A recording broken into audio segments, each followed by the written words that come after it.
Good afternoon. All right. Well, while the machine is hopefully coming up, thanks to Edouard for inviting me. And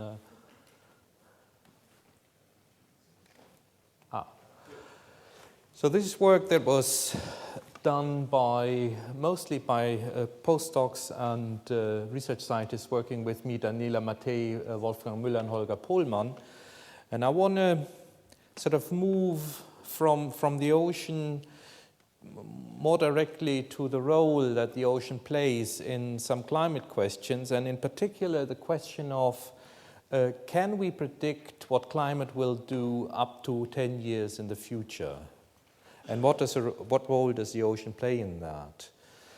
Now, for that, I have to explain first a little bit about why should I be interested in this, or maybe why should I pose that as a special challenge?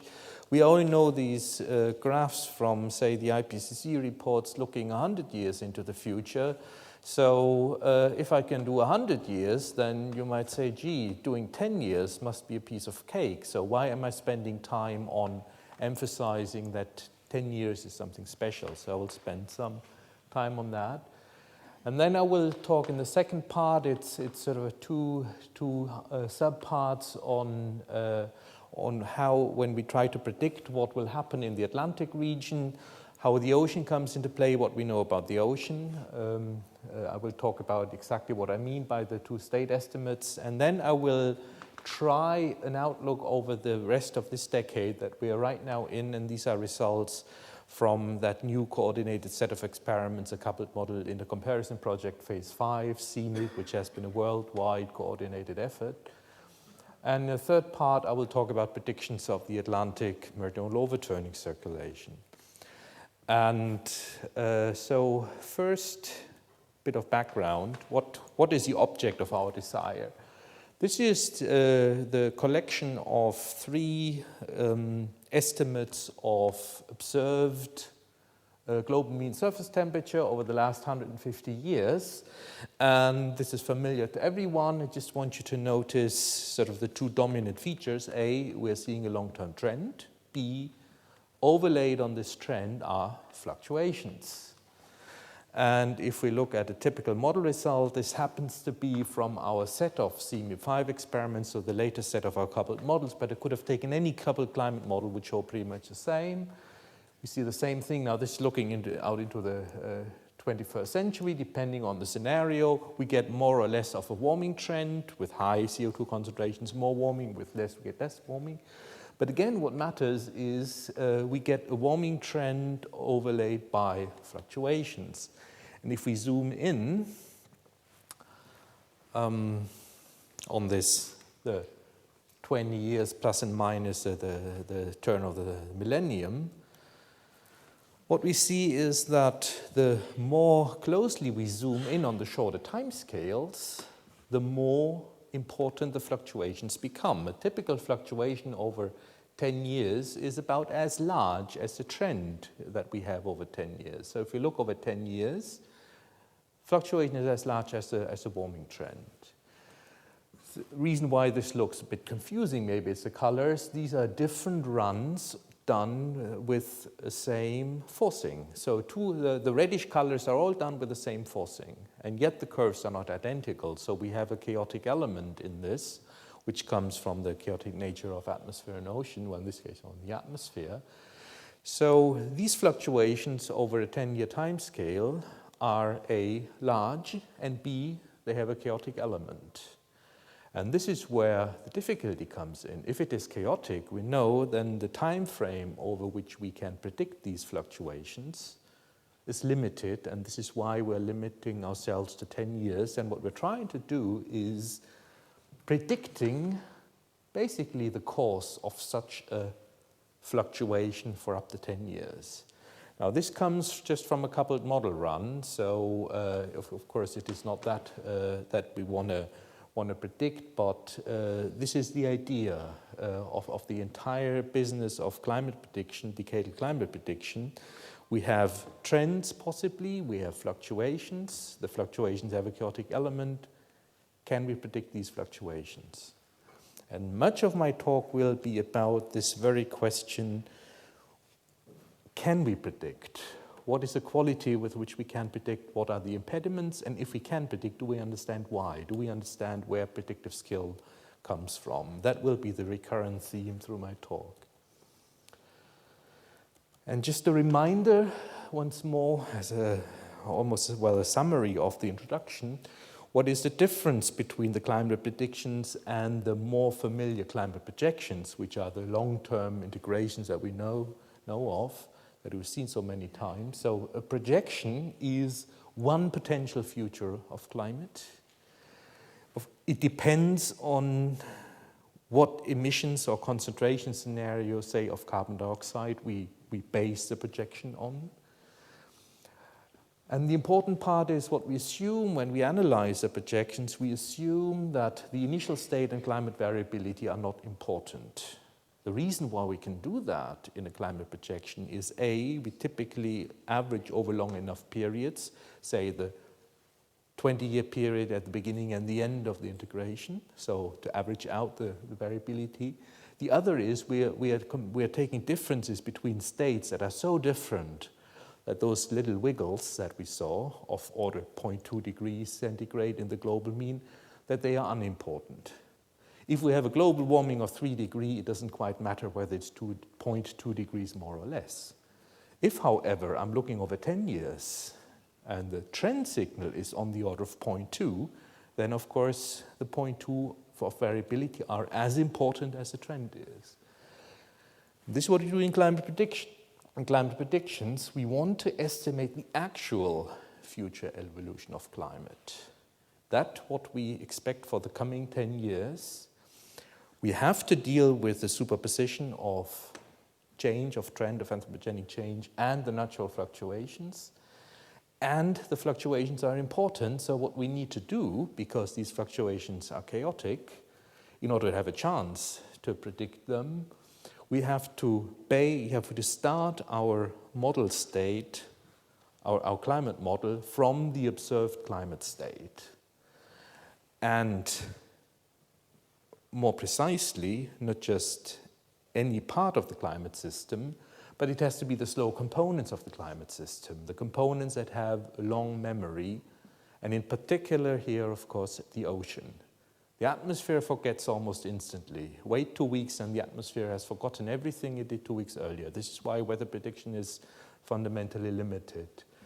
The ocean is like an elephant. The ocean never forgets. Well, not for a while. And so this is what we are exploiting here. We're exploiting the memory of the climate system that it is encapsulated in the ocean. And this step to start a coupled climate model from the observed state of climate, this is what we call initialization. And much of what I'll talk about here, so in the first part, will be about the initialization. The other part, as I said, I want to talk about how do we know our prediction is any good. And what we do is do what's called a hindcast, or sometimes also called a retrospective prediction. What do I mean by that? It says, I take my model that I have today, I take my machinery that I have today, but I pretend I had my observations only up to some point in the past, say 1970. I take all observations out to 1970, start my model with the best of observations I would have had in 1970, and then run my model for 10 years into the future until 1980, and then I can, from my current perspective, can take what did happen in the 1970s up to 1980 and see how well I did with my prediction, with my retroactive prediction. This allows me to test the quality of my system. This may allow me to understand why things work and don't work. And if I conclude it works, the system works, it produces skillful predictions. And hopefully, even if I, in addition, understand why the system produces skillful predictions, that's when I would dare look into the future from real today onward. So that's a strategy of what we do, and that's a strategy also for the talk. Where are the difficulties?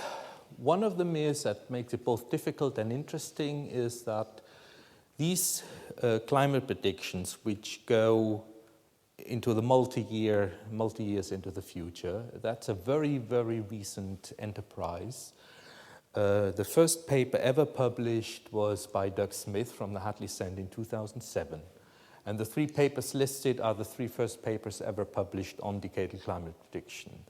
So you can see from that the number of, well, that the knowledge base compared to other areas in climate science is slim.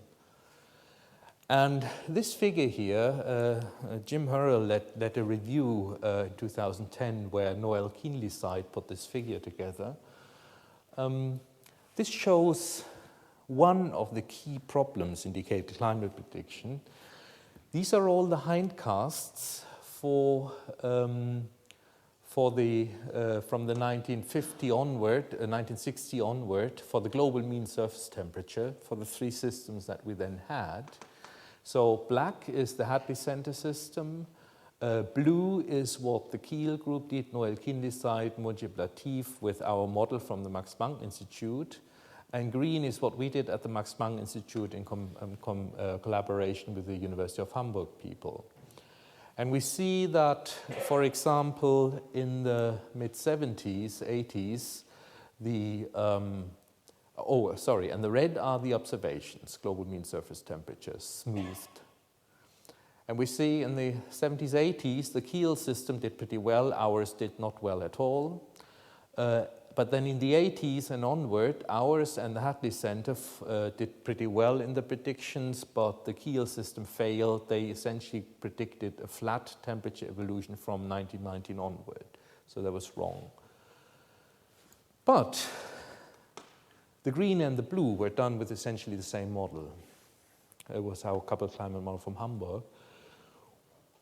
What Noel Keenlyside and Holger Pohlmann did differently was just the technique with which to bring observations into the model to start it from.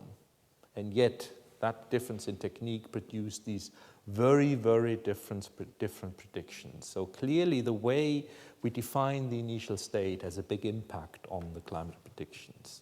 So that's problem number 1. Problem number 2, from the same review paper by Hurrell et al. If there is skill in climate prediction over a number of years, and if we can exploit that skill, if there's predictability and we can exploit it, it must be because the model can represent processes on these timescales out of 10 years that faithfully represent what reality does, and so we basically exploit that jumping on a well-represented process that takes 10 years, and we're riding this wave and getting a prediction. How well do models reproduce the observed climate variability? Well, this here is a bit of a sobering message, namely, it shows the meridional overturning circulation in the Atlantic in 8 different renditions of climate models from 2 centers, GFDL and NCAR. It doesn't quite matter what the difference is. They're sort of different generations of the coupled climate model. All over 500 years. What we see is practically every characteristic of decadal variability is different, or every model is different. So you change something in your model, sometimes only a little bit, and the decadal variability as represented by the model changes its behavior. Now that would say that if the models are so little robust concerning the representation of decadal variability, that would say having reliable decadal forecasts, at a minimum it's fair to say this will be difficult. So that's the other key problem. And so these are the 2 open questions that I want to address here. One is initialization.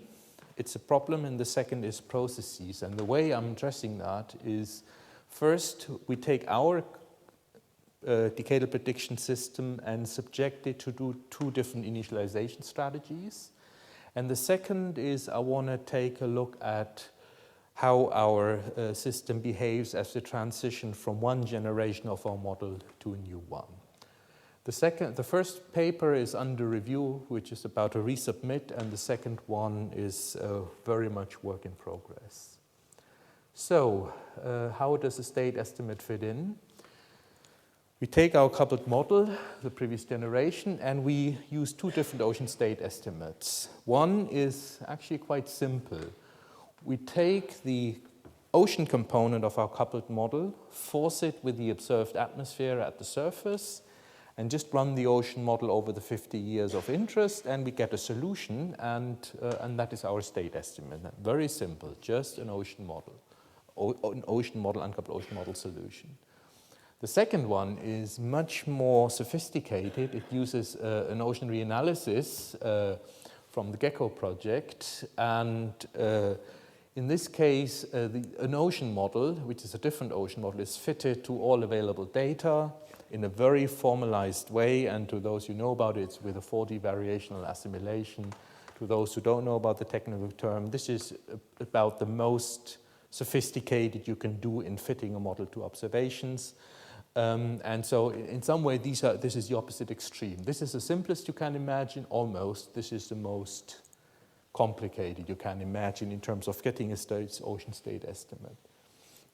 In either case, what we then do is, once we've obtained the estimate, with each estimate we calculate the temporal anomalies of temperature and salinity over the entire ocean, over the three-dimensional field.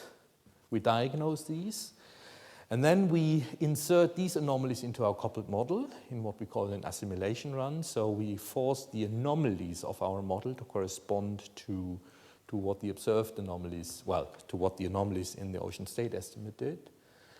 And then we take the assimilation run and start it on every 1st of January, every year.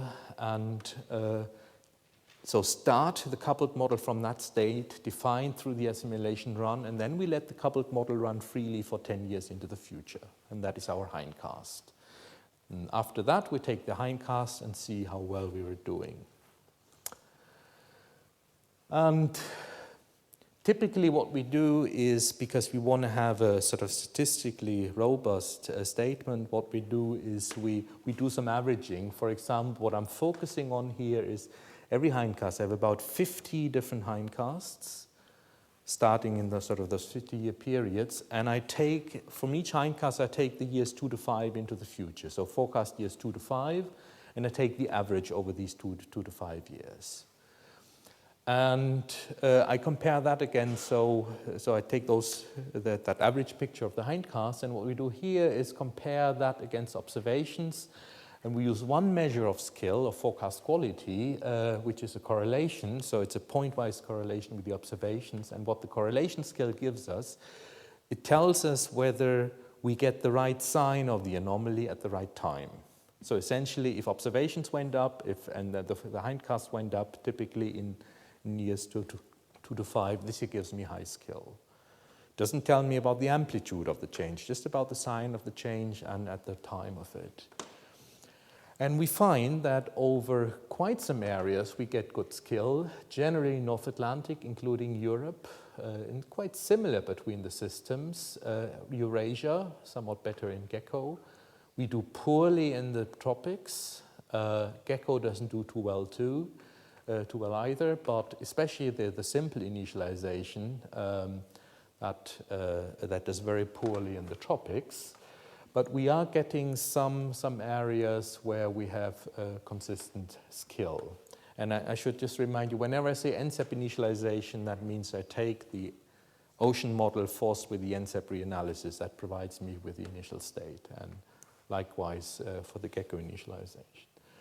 So one could say, okay, this is successful, at least in parts, but we aim for more, because a question you could ask is, imagine I hadn't even gone through these steps with initialization. If I had just taken my coupled climate model, what would that have given me? The coupled climate model, all models know about the anthropogenic forcing from increasing CO2, say. And so the question is, how much of this is just because we have possibly we have a trend, or we have some forcing changes? So how much comes from the forcing and how much comes from the initialization? And the whole effort is only worth it if the initialization gives me additional skill. And in the forecast balance, what that means is you define a reference forecast and you want to see whether you can beat the reference forecast. And in our case here, almost all the time, the reference forecast is just the standard coupled climate model that we use. We can do that comparison with the correlation scale, and that is what I'm doing here. I take the correlation scale of my initialized model, in this case just the NCEP initialization, and I subtract the correlation scale that I would have gotten just with a free model. And what we see is, by and large, in the areas where we had red colors before, say especially over the North Atlantic, we are doing better. We're doing clearly better than we would do in a free model. So this is where the initialization buys me something. Blue means blue is bad. Blue actually means that the free model, the one that was not initialized, is better than the initialization. So not only does that model, does initialization not buy me anything, it actually makes matters worse.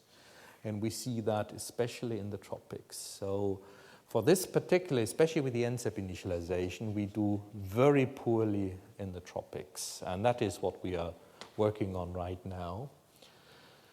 The question is, you could also look at this figure. If you were extremely skeptical, you would say there may be more blue than red, especially if you did the proper area average. So the whole thing may not work. I would argue against that. The areas where we have red, where we are doing better through the initialization, they have there's good reason for it that we understand, and there's a good reason for interpreting these results. And this is what I want to show. There's a certain robustness in that. For example, there's another measure of skill that we can apply, and that is the error getting smaller compared to a free model run? And this is what we're doing here. So this is essentially the reduction or comparison in error. So I take the error, the root mean square error, so the average error that we have in the initialized runs, and I subtract from that the average error from the uninitialized runs. And again, I ask, am I doing better or worse with the initialized run? And what we see is that, again, we have, now the picture is not so clear in the gecko initialization, but again, in the Atlantic region, I see a reduction in error. So basically what is shown here is, I mean, it's a measure of skill. So whenever it's red, it means I gain something from the initialization. So the initialized model is a lot better than the uninitialized model, and hopefully the next figure that shows the two skill measures for this type of initialization. So this is where the correlation skill, so does an anomaly come at the right time? And this here is error reduction. And both compared against the reference forecast against a free run. And so what we see is that really we have these two measures of skill are quite independent of each other, but still they gave us the same picture, that we have this robust reduction in, or this robust increase in skill over the North Atlantic. And we have it, as we know from observations, we have it where the mixed layers are deep, not as deep as in deep convection areas. But we know, for example, in the northern regions, we have this skill where we have mixed layer depths of several hundred meters. So we have a significant part of the ocean heat capacity interacting directly with the atmosphere. So what I would conclude from this is that with two very different skill measures, we're getting a robust improvement over the uninitialized model. So there may be something in there that we can say, this is really interpreted as skill in the decadal prediction. Another measure that we can apply is persistence. What we would say is, I mean, all the time we looked at surface temperature. This year is now surface temperature averaged over the North Atlantic region. And of course, one prediction I can make, it's simpler still as a reference prediction. I would just predict, well, nothing will change. Every year will be like last year. And this here is a measure of the error, so the skill based on the error. And the black is the persistence. So persistence does excellently in the first year. then persistence gets worse. And our initialized run with the NCEP, with a simple initialization, it starts off somewhat worse than persistence, but then it beats persistent year after year. So we are doing better than the other reference forecast. And in particular, which is a surprise, we're gaining in skill. We are reducing the error sort of towards the second pentad, years 5, 6, 7 into the future, which is surprising because normally we would expect that the longer I look into the future, the bigger gets my error in the prediction. This is not what we find here. For somewhat longer views into the future, I get a better prediction. Where does that come from? And there is an indication which is shown here, and this brings us back to the ocean circulation, and that is what we've shown here is that for each of these hindcasts, in this one particular set with the NCEP initialization, what we've done is taken the Atlantic meridional overturning circulation at 26 north from the first year, the average of the first year, and correlated that with the temperatures in the subpolar gyre of all the following years. And as you see in the beginning, that correlation is very weak. So that means subpolar gyre temperatures have little to do with the overturning at 26.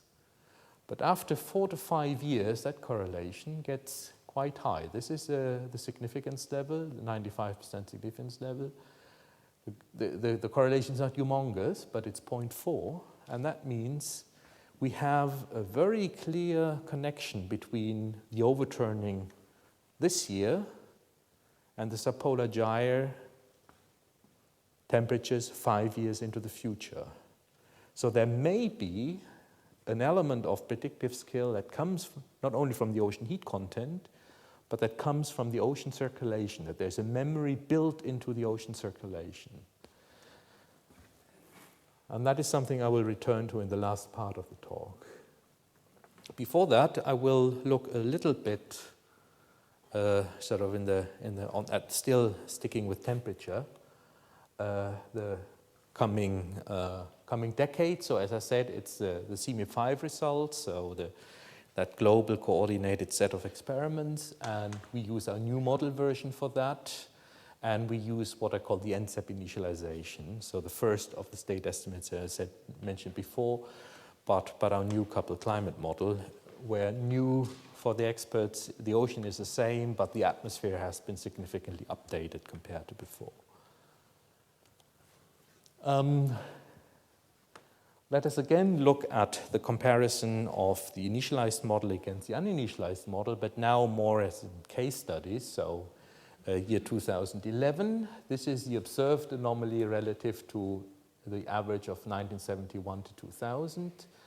And this is what just our coupled climate model does.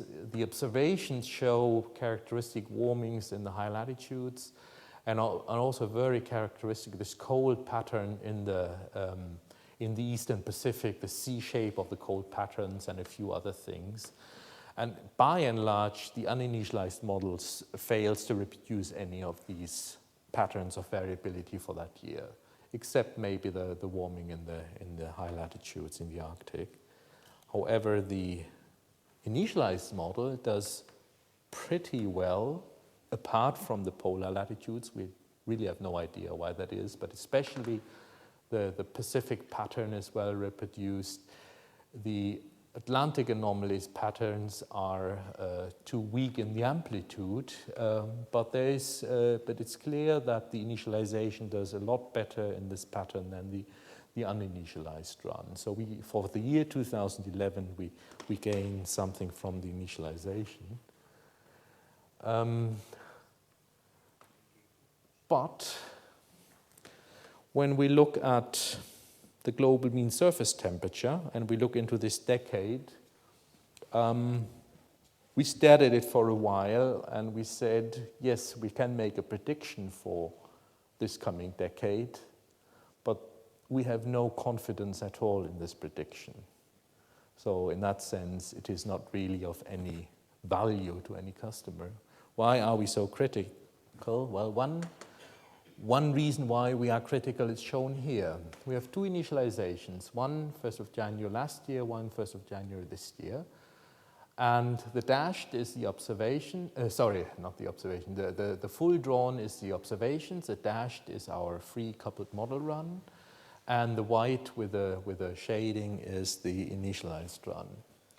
And what we see is that in both cases, the model goes up roughly to where the uninitialized model would have been. What I should remember is this is this much discussed kind of plateau in the global mean surface temperature. So there was a rise, and then the last decade it was reasonably flat. And it seems, if I was naive about this prediction here, I would have said on the 1st of January 2011, that plateau is over, temperatures will rise again. If I was naive, I would say, well, this year's, one more year and then the plateau is over and temperatures will rise again. But that would clearly not be appropriate because these rises here are different by 2 years, and there seems to be a tendency in this model, in the global mean, to just get warm again fairly quickly, not quite as quickly as possible. So we have grave doubts that the warming that the model wants to do, the initialized model wants to do, that occurs for the right reason. And because of these doubts, we do not consider this a valid forecast of what will happen in the coming years. There's another reason why we are skeptical. This against the skill, against forecast year, the skill based on the error, and in the global mean surface temperature and the North Atlantic surface temperature. Black is the uninitialized model, red is the initialized. And what we see is, if we look at the global mean surface temperature, we are better than the uninitialized in the first year. That comes from a certain skill in predicting El Nino. Then we're getting worse, and then we're getting somewhat better again. But by and large, viewed overall forecast, the entire forecast horizon, the initialization does not bring improvement in the global mean surface temperature, which is, I should tell you, is a very disappointing result if you worked hard for that. And global mean surface temperature, of course, is a poster child of prediction. So if you work so hard and you say this all doesn't pay off, that's a sobering result. But this is what it is. If, however, we look at the North Atlantic, we beat the uninitialized model for each lead time. So we are getting a persistent and again a robust improvement in skill over the uninitialized model. And remember what I showed you in the first part. I said the Atlantic is robust in the improvement through initialization with 2 different measures, with to some extent even with a different initialization system. So it seems like whichever way we approach the problem, we are rewarded in the Atlantic. We are getting an improvement in skill in the Atlantic. So we have a case for saying, okay, to look at the Atlantic prediction and really use that as a forecast in the sense that you could give people. Maybe also remind you of it, what in weather forecasting, they have a nice distinction which is useful. Prediction is the result that comes out of a model. Forecast is a thing you give to a customer. So even though, strictly speaking, the words are synonymous in English, in the technical parlance there is a difference. So we always make a prediction, but whether I use that prediction to create a forecast is a different matter. Based on that distinction, I would say I would not issue a forecast for the global mean surface temperature, but I would dare issue a forecast for the Atlantic temperature, and that is what we see here. It's noisier than the global mean, so again, full drawn is the observed. Dashed is what our uninitialized model gives us, and white with the shading is what the initialized model gives us. And we see here a consistent decrease in temperature till towards the end of the decade, some recovery, and these are consistent with each other. So having initialized a year later did not produce a totally different result. Having initialized a year later gave us pretty much the same result as we had before. So we are getting robust predictive skill for the North Atlantic, and we're getting, in this case, also a robust prediction for the North Atlantic. So this is something that I would dare issue as a forecast and say the North Atlantic will cool throughout this decade. And what I show now, after this preparation, I would also dare show a movie. We'll run through it a few times because this is quite complex, and it's also quite complex for me to find the pointer. Here we go. That was a little, let me just stop it because I should explain what we are seeing. Okay.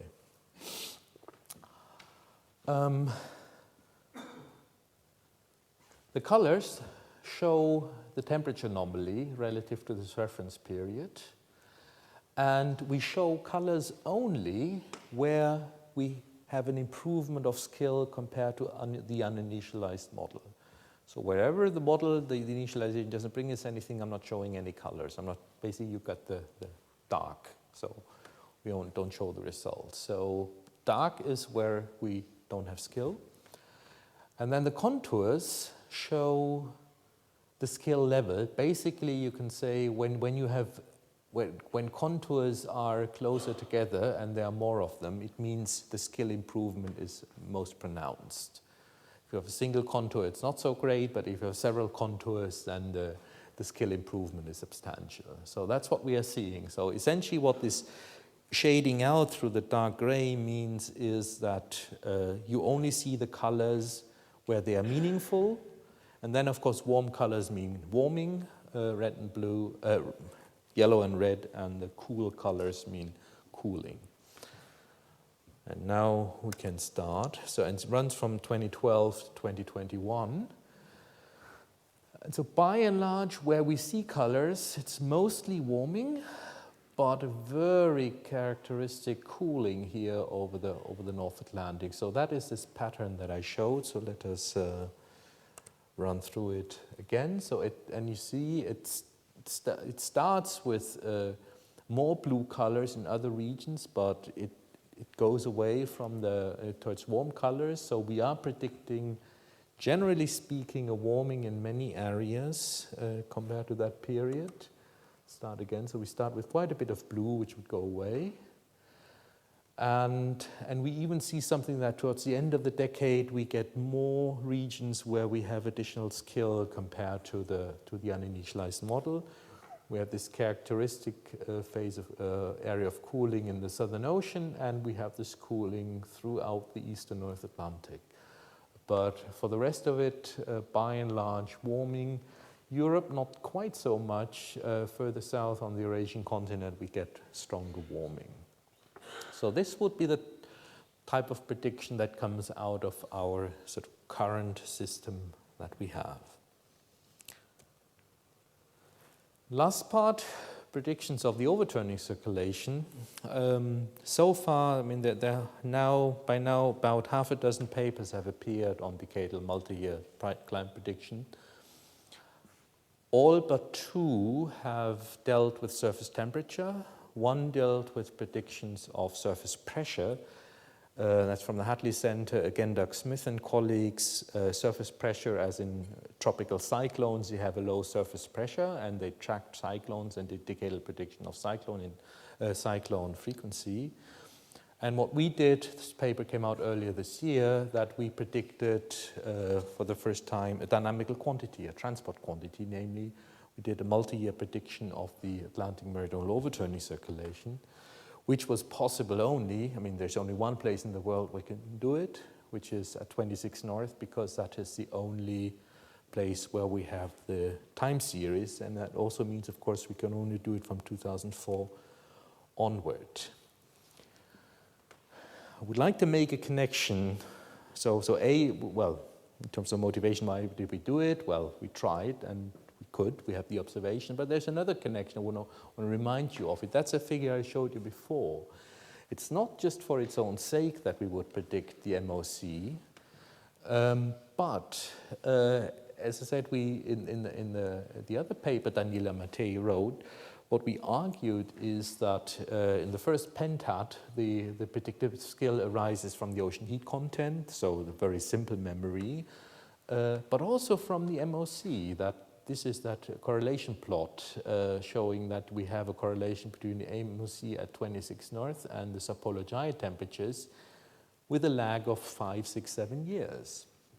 And that would say, if we have skill in predicting the AMOC for the coming year, or for the next 2 years and 3 years, that skill ought to translate into skill for subpolar gyre surface temperature in the second pentad, the second 5 years of this decade. So that we could argue that we really have the ocean circulation as an active carrier of predictive skill, but one prerequisite for that would be that we have any skill at all in predicting the overturning circulation itself. And this is what we're trying here. Just one reminder, both to myself and to you, that there's a dual motive for going after these questions. One is, of course, as scientists, we always try to understand why things work. But the other is that the years or decades of improvement also in weather prediction have shown that much of the improvement has arisen because people understand why they have skill or why they do not have skill. So weather prediction is not far from being sort of just a brute force mindless exercise, just banging things together and running them and seeing whether they work or not. But weather prediction also has advanced because people have analyzed with great care why things haven't worked and improved these things. And that's what we try to do here also. We try to understand why we have the skill, and there's this possibility that there's really this connection between the temperatures and the overturning, and that bringing in the MOC as a carrier of predictive skill. This is what we did. We use the observations that Harry already showed. We use our climate model. This is now the previous generation again, with the initialized, according to our state estimate 1, the NCEP forced ocean model. And we show in blue, the red are always the observations. We show in blue the free simulation. We show it's an ensemble of 9 or so free runs. And these are the initialized hindcasts, in gray, the individual ones, and in black, the ensemble mean. And what we can see, well, we can see a number of things here. The observations show a clear seasonal cycle. The uninitialized model sometimes hits that, but the uninitialized model very significantly underestimates the amplitude of the seasonal cycle. I will come back to that. Whereas the initialized model does a much better job. And I should say what we are looking at is the monthly mean overturning. And we do a much better job at capturing both the phase and the amplitude of the seasonal cycle. And I should say capturing the phase of the seasonal cycle is not at all trivial. Of course, if I predicted atmospheric temperature and I predicted it will be warmer in summer and winter, you would laugh me out of the room because, well, that's clear. The sun is higher up in the sky, so summers are warmer than winter. The overturning at 26 North has a highly non-trivial seasonal cycle. We know that by now from the observations, from the analysis we've done, that of the observations that the seasonal cycle at 26 North is to a large part caused by density fluctuations near the eastern boundary of the Atlantic. So for once, it's not the western boundary that dominates all, it's really the eastern boundary that does it. And we have a maximum typically in April and a minimum in October. We think we roughly understand where this comes from, but the point is seasonal cycle in the overturning is anything but trivial, and it has to do with the baroclinic currents, with the currents that are balanced by the Coriolis force, or by density difference through the Coriolis force. So improving on the phase of the seasonal cycle, and especially the amplitude of the seasonal cycle, is a big step in the results we have here. We can quantify that, so we have lead time up to 4 years, and what we've compared is, what we've shown full drawn is for the various initializations, black and for 04, 05, 06, 07. We compare against the persistence forecast, which is just a repeat of the previous year, and we compare against the skill of the free model. So let us start with the bad news. Initialized in 2007, we do very poorly. 2006, we do reasonably well for a year. Then it doesn't get too great, but we're still doing slightly better than the persistence forecast.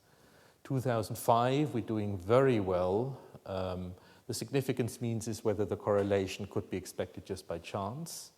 And I should say this is a correlation skill I'm showing. So does a change come with the right sign at the right time? But from 2005, we're doing much, much better than the persistence forecast. In 2004, we also did pretty well for the first 2 years, but and there was no persistence forecast. The first measurements were made in 2004. We could not have made a persistence forecast in 2004. So there are some years where we're doing well in the prediction of the monthly mean overturning. And we also, which is maybe more important still, we understand why we are doing well. And that is shown here. This is the foundation of having skill at all, and it comes from the density difference, what I call delta rho u. It's a measure of the density difference between the eastern and the western boundaries of the array, between Bahamas and Africa. And measuring these differences, as Harry told you, has been the foundation of making the whole measurements, because we just applied geostrophy across the entire basin, measuring the densities at the site boundaries, and that difference would give us a measure of the total flow between across the line in the Atlantic. And what we're seeing here is, well, still the 2007 is not wonderful, although the first year is much better. But by and large, if we look, so what we are seeing here is a measure of the geostrophic transport in the upper ocean. And we're getting a much more robust skill for this component of the overturning, for this density difference. If we go from the geostrophic interior transport to the total MOC, we have to add in the Gulf Stream transport and the Ekman transport just at the surface, two things that have very high frequency variability. This year isn't so strongly influenced by the high frequency variability, even though it has quite some. And so we understand that it is really that the predictability resides in our knowledge of the initialized density field. That is what this says. If we know the density field at the beginning of the initialization, that carries over into predictive skill for the overturning, for the geostrophic transport, and hence for the overturning. So not only do we get skill, but we also have some understanding where the skill arises.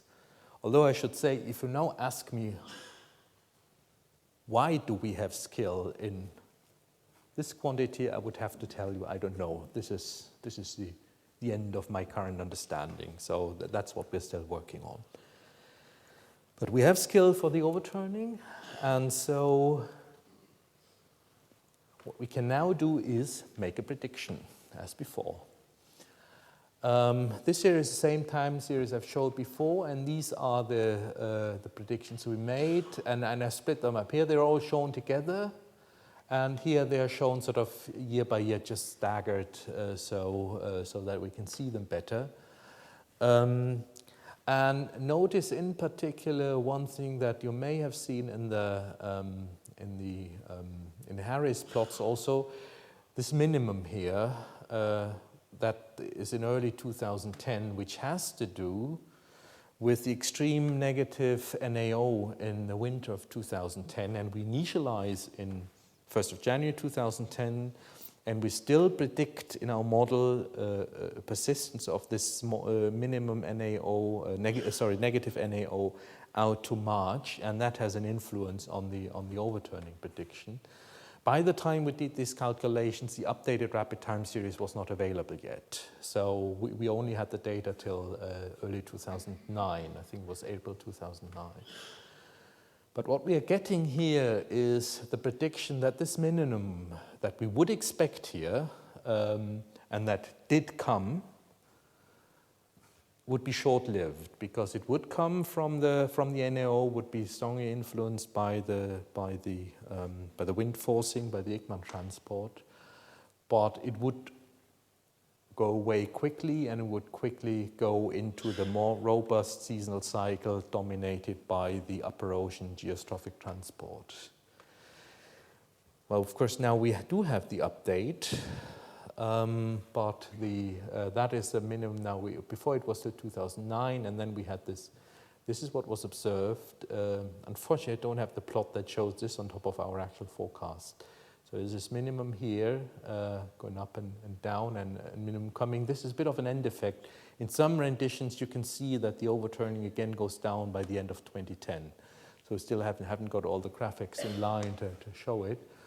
But this is a forecast now initialized that we haven't published in the paper in January 2012, but we still, and it's smoothed in a somewhat different way, but by and large the statement stays the same, that if we initialize in 2012, we still get the recovery, and whatever we have in low MOC recovers and quickly returns to normal. There are a number of open questions here, for example, and we have not looked at, for example, the layer-wise transport that Harry talked about. That is something we need to do. The picture that comes out of this is more like the minimum is dominated by the wind-driven part, but we would have to check that and more carefully than we have been able to in the past. To what extent, if we look in the details, this is consistent with what the observations show. Okay, so what have we learned? First, for the people who do decadal prediction, that this simple way of obtaining a state estimate is effective. We run an ocean model with the observed atmosphere and use the anomalies from that ocean solution. It's effective to produce a state estimate for our initialization. It has performed persistently as well as or even better than the state estimate with Gecko. But of course, in principle, one would have to test that against other initialization options. And we are doing that in particular because we have this rather catastrophic weakness in the tropics, which destroys our skill for the global mean surface temperature. So that's not acceptable. So we're really working very hard and modifying things and see whether we are better there. Although the picture that Gilles showed about the tropical circulation may mean that we really have to go to a fundamentally different approach. That is something we have to see.